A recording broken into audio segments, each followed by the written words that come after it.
For over 1,000 years, Western civilization has been stuck in a dark age of sexual repression and misinformation. We get an oversexed overload from the media, but nothing in the way of honest, helpful, practical information on sex and how to do it right. That sucks, and I'm fucking sick of it. My name's JV Altheras, and I've spent a couple decades learning everything I can about how to have amazing sex and more of it. Not in a classroom like a lot of people who talk about sex. I learned it all in the gutter, right where Mom told me I'd end up. It's my mission to bring an end to the sexual dark age with brutally honest talk and education on all aspects of sex and sexuality, in an atmosphere that will keep you entertained without treating you like an idiot. Shara and I are not doctors. Certifiable, perhaps, but not certified in any way. And that means we don't have to talk about vaginas and penises to maintain academic credibility. You got a problem with a vagina? Call a gynecologist. You want to learn more about pussies and cocks and how to make them happy? You've come to the right place. Welcome to episode 69 of Ending the Sexual Dark Age. Here 69ing with us, we have Dee Dennis, the creator and organizer of CatalystCon, both East and West. How you doing tonight, Dee? I'm doing good. Good. Well, thanks a lot for joining us. Yes. We have, as we were talking a little bit in the pre-interview, we have been looking forward to making it to CatalystCon, and we'll finally be making it to Catalyst East coming up in March. What is the history of the con? What made you start this whole thing? I did a prior conference in D.C., but it was more geared towards feminism and sexuality, and I wanted to do something on the West Coast, and I had never been to L.A., but I figured that would be a good place to host it, and I went out, found a place, and I did it. And I wanted to do a conference that's open to everybody. You know, I had seen conferences, you know, there's kink ones, there's swinger ones, there's gender ones, there's, you know, ones like ASECT for professionals. But I wanted something that everybody could attend because I felt like we're all having conversations in our own little communities, but we really need to all get together and have them together in order to make change. That's nice. And one of the things I wanted to ask you for the newbies out there is exactly what is CatalystCon for someone who's never attended? I call it the melting pot of sexuality. And what it is that it's a weekend. You know, I created it with this concept of, you know, it was a conference I wanted to go to, the things I wanted to learn.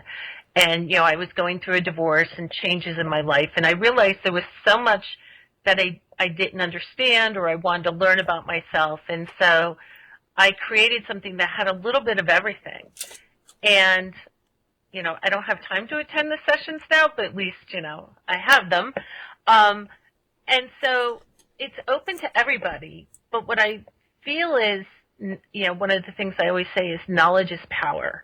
And so when we don't know things, we're right away afraid of them or don't like them or, you know, and I don't mean us personally, but I mean in general, when you know, I think, you know, for like same-sex marriage, the more people had loved ones and watching them suffer not being able to get married or the stigma around it, that, you know, it became their issue or, you know, they became a supporter of it. And so what I, you know, love about Catalyst and what I tell people at the opening keynote is step out of your comfort box, go to something you never thought you would attend. You know, so if, you know, you're there for the gender or you're there for, you know, relationship sessions, go to something on sex work and learn about the issues there.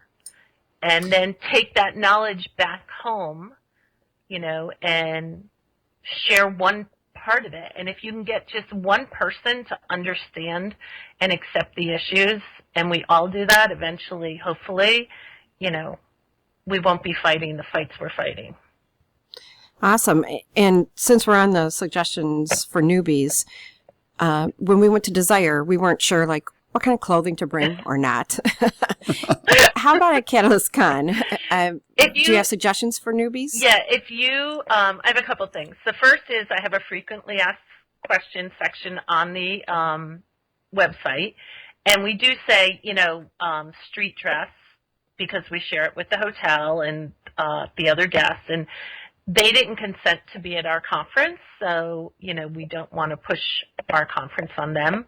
But the other thing we have also, so, that's in preparation, and there's a form there. You can shoot me questions and ask questions. Anyone can. Or they can shoot them to me on Twitter. But also, we host on Friday at 4:30. So registration on Friday opens at 4. At 4:30, we host the Shy Newbie Meetup. And it starts out where, I will start it out with questions, what to expect that weekend, how, what are all the sessions, where are they, do I need to sign up, whatever.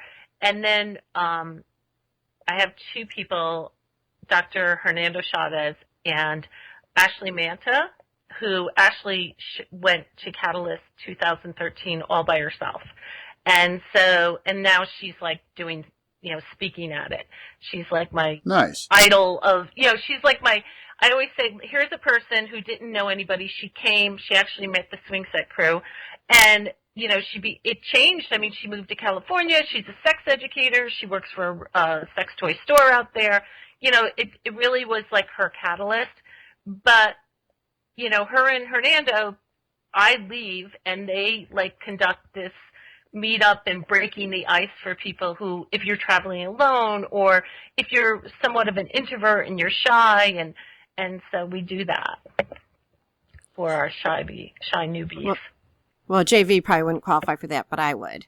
Well, you don't have to be shy, but if you're even a newbie and you're like, so how does this work? What goes on the weekend? And, Yeah, there would be enough people who would be wondering what I was doing going in there.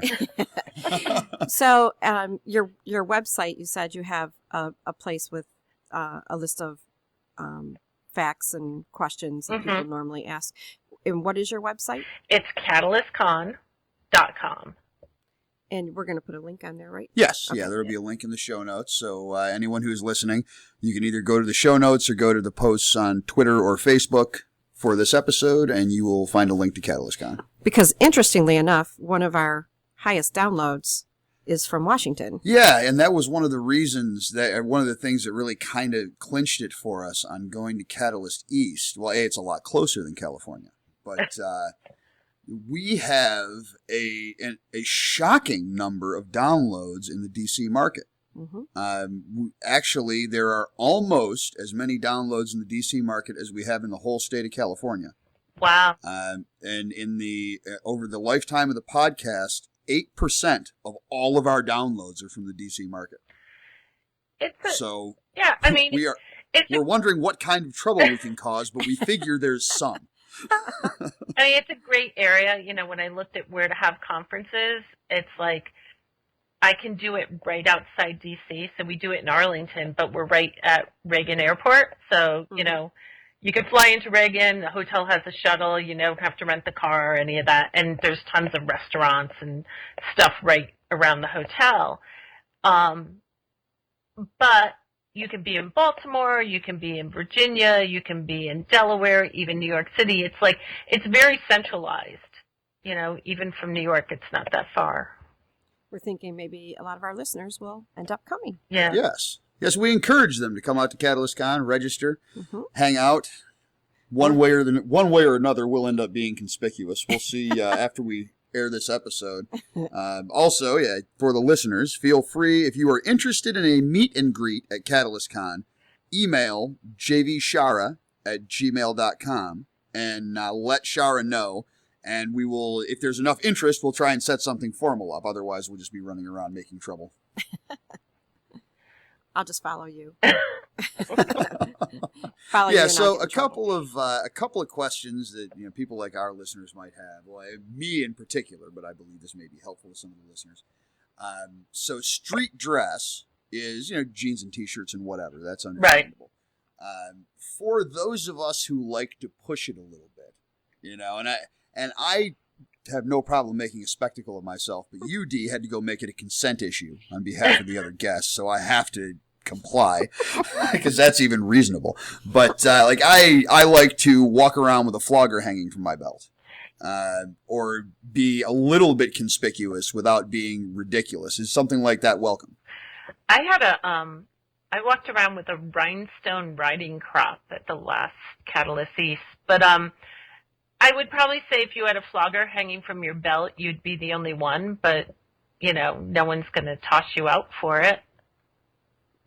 As long as you're not flogging people in... No, that always revolves around consent. Well, but that's I the have thing, found that it starts great conversations. Yeah. Let me tell you, my writing crop did. Well, and that's a big thing, we think about consent where it's a one-on-one thing and you're negotiating with the person, but from my view of running an event, attendees, it is a consent issue for all of them. And, it's something I learned about, actually.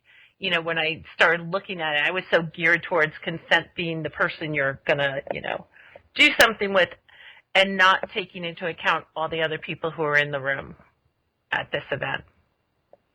Yeah, we had a lot of interesting conversations. Hopefully you'll make it down to Desire one of these days, because one of the best things about being down there was the fantastic conversations we had for the entire week. With there were like running conversations about consent and kink and everything related to sex. I mean, that's one of the other things that made us really want to go to Catalyst is, right after we're coming off of this week of having all these great conversations about these things.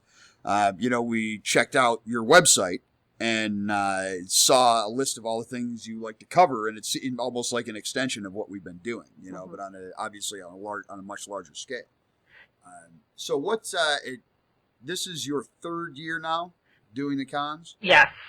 And this will be, let's see, I've done 3 in LA, and this will be my third one in DC. So this will be the 6th Catalyst, I guess. Nice.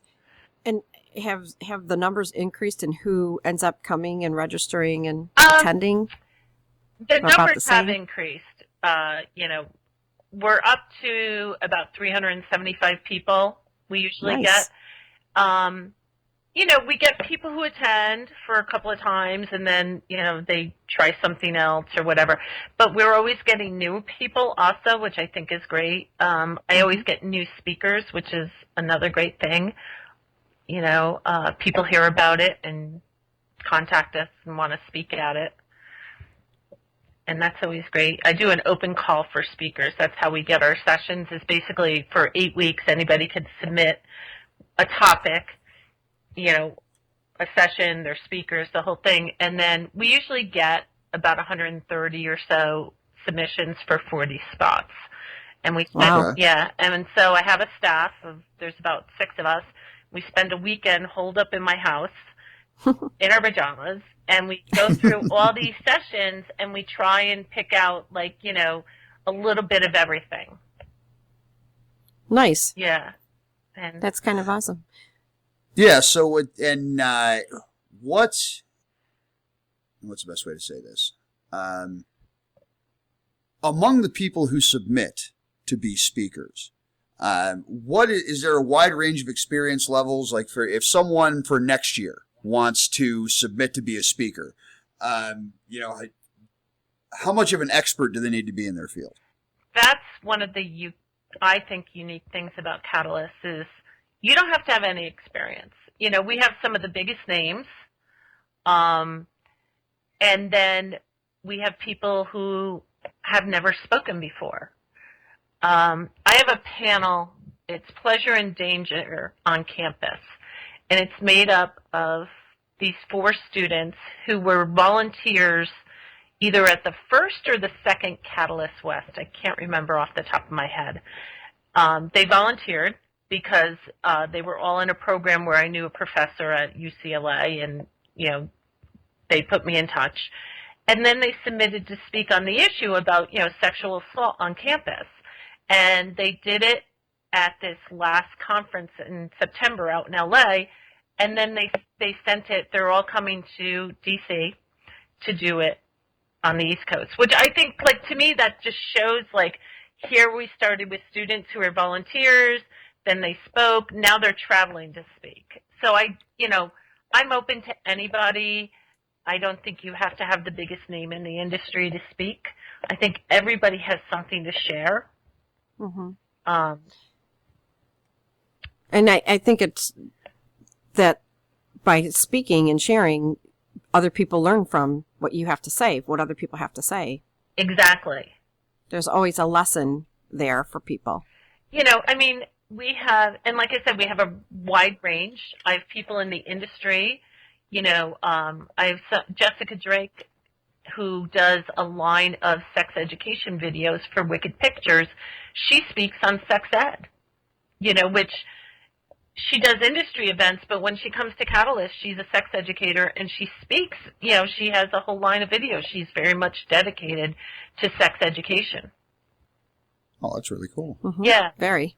Yeah, she's actually spoken at every conference except for one because she had a conflict. But yeah. Yeah, we really should hook up with her because we've talked about, we actually had a listener question that's been waiting in the wings. Someone asking for suggestions about positive sex education for her kids, who were at the time she wrote it, which is a few months ago, like 8 and 12 or something. So, I mean, not little kids, but, you know, old enough to start getting curious. And we didn't really have a great answer on that. We've been kind of looking around for one. So perhaps we should talk to her at the conference. Well, she does it for adults, but there is a panel about the kids are all right. And I think Dylan of Swing Set is on that one. There is a panel about your kids and sex. We usually have one at least, you know. But a good resource that you might want to look at is Scarletine. Scarletine? Mm-hmm. Okay. We could talk after. I'll give you all the info. But yeah, Heather Corinna she created it over 10 years ago. It's a great resource for kids. Awesome. Shara and I talked about maybe trying to present something for next year. As we didn't decide for sure that we were going until after your call for speakers was already expired. But what kind of inspired us was a demo that we did in Cancun that was actually very popular. It was a flogging demonstration. And we went, you know, there was some flogging, but it was instructional. It wasn't play. And we had a great group. We got into some really interesting aspects of kinky play, including, of course, talking about consent, but also talking about the physiology of sadomasochism, pleasure and pain, and why they work together so well, and also into the psychology of it. And I was wondering if you are aware if it is legal to do S&M play in what would probably be considered a public place like a hotel. I don't know off the top of my head what the laws and, you know, I know in D.C., I mean, Widner Fire is held in D.C., so I'm going to assume it's okay. That's one of the differences also about Catalyst is that we don't do like workshop type stuff. But we do stuff about kink, like you say, the power, you know, like breaking it down, you know, like what's the attraction? What's the power behind that? What is really, is a submissive really submissive? I've had sessions like that. It was interesting because we just, we were at, a Show Your Toys event at Desire, and then there was so much interest, we thought, well, we'll just hold this little gathering in our room, and we just thought it'd be a few people, maybe. Yeah, standing room only.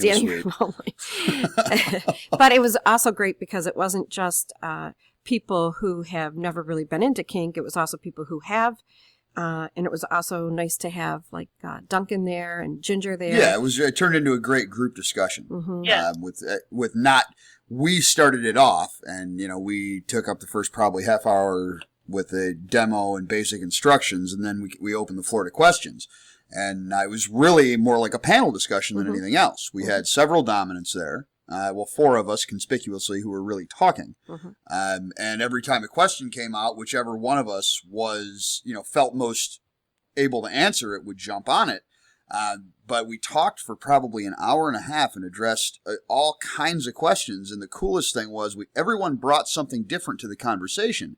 But never once did we disagree with each other. Right. We just came at the questions from our own various points of view, and it was a great conversation. And it was interesting afterwards, when we were walking around, and we'd see a couple, and then they'd stop us and have a couple more questions, and it was kind of interesting. So it's not necessarily that you have to have the play, but it's just great for people to be able to ask the questions and get some answers. And a panel is helpful, I think. So, Dee, is there anything for next year, or actually for potentially for LA, which is the next CatalystCon, but for next year in DC even, are there any particular types of speakers or speakers on topics that you're looking for that you don't feel like you're getting quality submissions? I'm going to say the only speakers I would like to have more of that I don't get enough of are people of color. Okay. As far as topics, I get, just about every single topic you can imagine. And, cool. People will say, well, what should I submit? And I always just say, submit as much as you want. Submit me 5 sessions, because I never know until I sit down what we'll pick or not pick. And unfortunately, I end up turning down about 2/3 of the submissions, and it doesn't mean they weren't good submissions. It's just like it doesn't fit in there, for whatever reason. I just can't fit it. But, I agree with you about the panel thing. I think some of our panels are great where everybody brings a different angle of the topic. We have one about, it's actually the one Jessica Drake's going to be on with Hernando Chavez and Bob Christian of Adam and Eve, where it's about sex education and, we have, the industry, the adult industry or whatever, and how it's evolved. And so we have someone, from Adam and Eve who represents the, studio type, or who puts out the videos or does the education. We have a sex therapist, and then we have someone like Jessica who writes and directs and these sex education videos. So we do it from like different angles, and how in the past 20 years, how has this changed?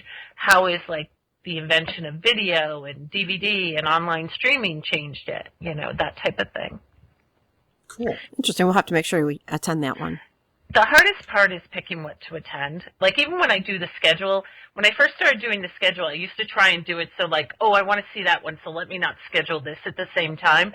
And it was impossible to do it. So now I just schedule, whatever and try and pop in.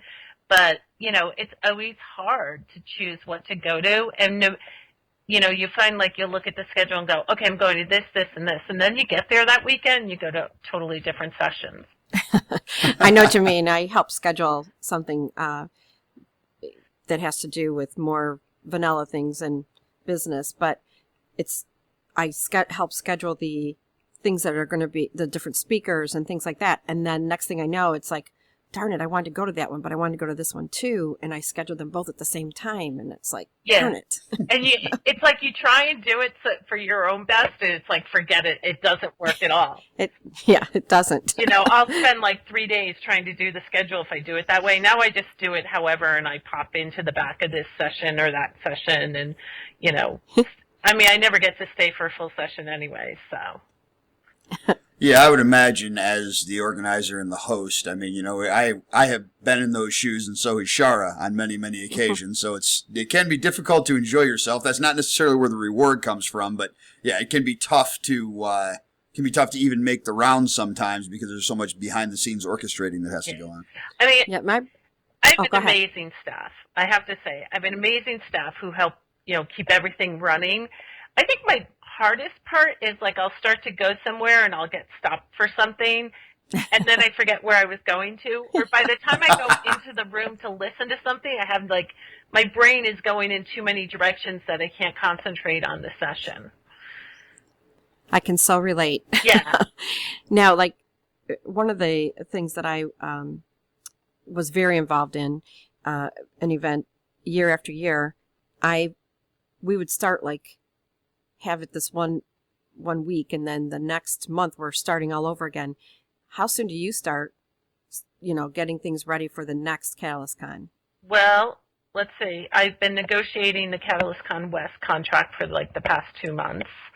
Okay. So I'm just finishing up on that. And so West will, once I sign the contract, they'll sit there until like the day after Catalyst East. Like we prep the site in advance for like, to put up the call. Like the day after Catalyst East, you'll see the call for speakers, and a few other things that we prep on the site. And right away, so we go right into the call for speakers, and we usually do it for about 8 weeks, and then we pick our sessions. So like, it's a nonstop, but that's what I thought. Yeah, and so I do a little bit of work on both at the same time. I have a favorite to work on because it's on the West Coast and I'm on the East Coast, so I actually get time in the evening to work on it versus, because I have a job like during the day. And so, right. A lot of times I'm trying to do calls or whatever with East Coast and it's already closed. West Coast, I can email people now and they're still in their offices, so it's nice. Nice, yeah. And it has better weather. Well, hopefully you get paid, unlike me. I was like, it was all volunteer, and it was like, JV was so glad when I wasn't doing that anymore. It's the biggest myth about events. Events, like there's been things said like, oh, Catalyst is this moneymaker. It's not. Events aren't money makers. They cost a fortune to put on, which I'm sure you know. Hotels and venues and AV and printing and all that. Catalyst for me, and I call them my staff, but they're volunteer, and we're all a close group. It's a labor of love for us. It's something we all believe in and feel, we want to work towards removing that stigma. We don't want, to see like young trans, teenagers killing themselves because they don't have acceptance. Exactly, and there's still so much of that, sad. Yeah. There's a lot. And I mean, even like even the Bill Cosby stuff that's out, you're looking at like women who were afraid who couldn't report it, and it's like, we want to be able to have a society where women can come forward and be believed when they report sexual violence. Right. They just said that, I forgot her name. The mother, his wife. Yeah, she played his wife, and she came out and said, these are not true, and, and I'm like, it's quite a few people that came forward, to say that, and, I don't know. I tend to believe them because there's just too many that came forward. Well, and, for victims of sexual assault, there is no there's no bonus in coming forward. Right. It's like to come forward, it's like being victimized all over again. So exactly. So so, feel for those people. Those are parts of Catalyst. I mean, besides the session, it's a huge weekend of like connecting and bonding and feeling re-energized. I see every conference, like after the conference, where people who normally don't work in the same circles or socialize in the same circles, they meet at the conference and they get together and work on projects together. And I always that's awesome. Yeah, I always think that's fantastic. It is. It is. And it sounds like you really put on a great event. I'm looking forward to attending. It's going to be really great. We have a new platinum sponsor, the Private Gym. Have you guys seen that product yet? No. Oh, you should check it out. Okay. It's a exerciser for men for their penis and for doing Kegels for men and the benefits of it. And the guy who created this company is, I think, an amazing person. I love that it's a product for men. I love his philosophy. He has a book with it that's pretty amazing. And, when I get contacted for sponsors, I'll be like, okay, let me see if you fit my message. And this one, I could look at his wording, his website, but like, I can't test the product. Right. I said, I don't have a penis. So I sent it to, two people I know, one who's, one was actually Hernando Chavez, who's a therapist, and they loved the product. They loved the book. They loved the DVDs. It's like, what was that, PX90 or whatever, oh, yeah. It's like that. And it helps there's a lot of things it can help men with. So they're a platinum sponsor, and they're going to be putting on a special event thing they do. They get to do a special event as a platinum. So we're working on the plans for it, and I can't get into the plans now, but I think everybody's going to love it. Awesome. So, Look forward to it. Yeah, I was That'll really be great. excited with it. So, and I'm really excited about the product. It's something new. It's a sexual health product, and it's a quality product. And is it up on your website? Yeah. If people wanted to check it out? Yeah, Okay. they're right on the website. They have their own site. Okay. The URL is privategym.com, and you can see all the stuff in the DVDs and everything there. Okay, great. Excellent. Well, I think it's we're getting towards about time to wrap up the interview. Dee, thank you so much for coming on the show. Yes, it's been thank great you. having you, and it's been great getting an advanced screening, so to speak, of what we've got to look forward to at CatalystCon. Can't wait to meet you. You'll be busy, but I'm always we'll be able around, to say a wandering. quick hello. You'll see me in my pajamas attending the entertainment on Saturday night. Do you want a discount code for your listeners? Oh, that would be spectacular. Yes, that'd be awesome. How about if they plug in the code Dark Age, they'll get $10 off registration. We can do that. Oh, thank you. There's Okay. the That would be- registration page. There's a place for a promo code.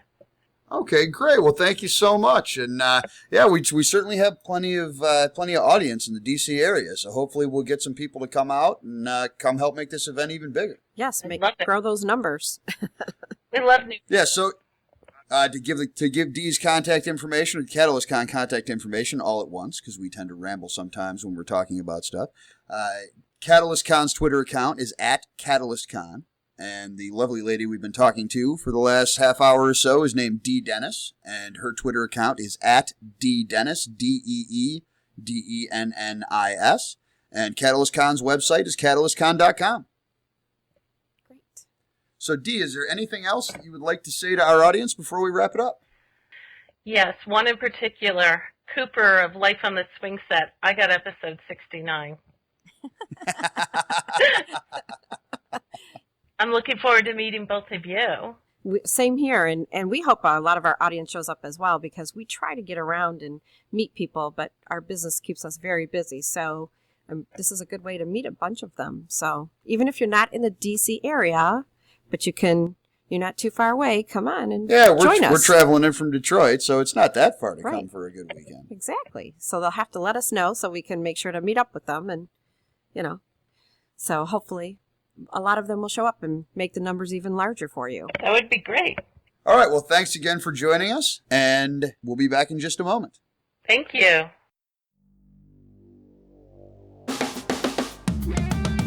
If you've listened to episode 63 or 65, you already know what an amazing time Shara and I had at Desire Resort and Spa in Cancun last November. In fact, we can't wait to go back this November, and we're taking you with us. We managed to snag a block of rooms just for our listeners, so grab your playmate and come spoil yourselves with a week of clothing-optional, couples-only paradise surrounded by sexy, amazing people. We'll be sharing the resort with the Life on the Swing Set crowd, so we can promise you that whether you decide to play well with others or just have a perfect week with your partner, it will be a week you'll never forget. The trip is November 7th to 14th, and for more details, just check out sexualdarkage.com and follow the Desire Trip 2015 link at the top of every page, or contact Shar Travel at 215-321-4451 and tell them you want to do Desire with JV and Shara. It only takes one night's room fees to lock in your reservation, and these rooms go fast, so don't wait. If you only take one vacation in 2015, you should come do Desire with us.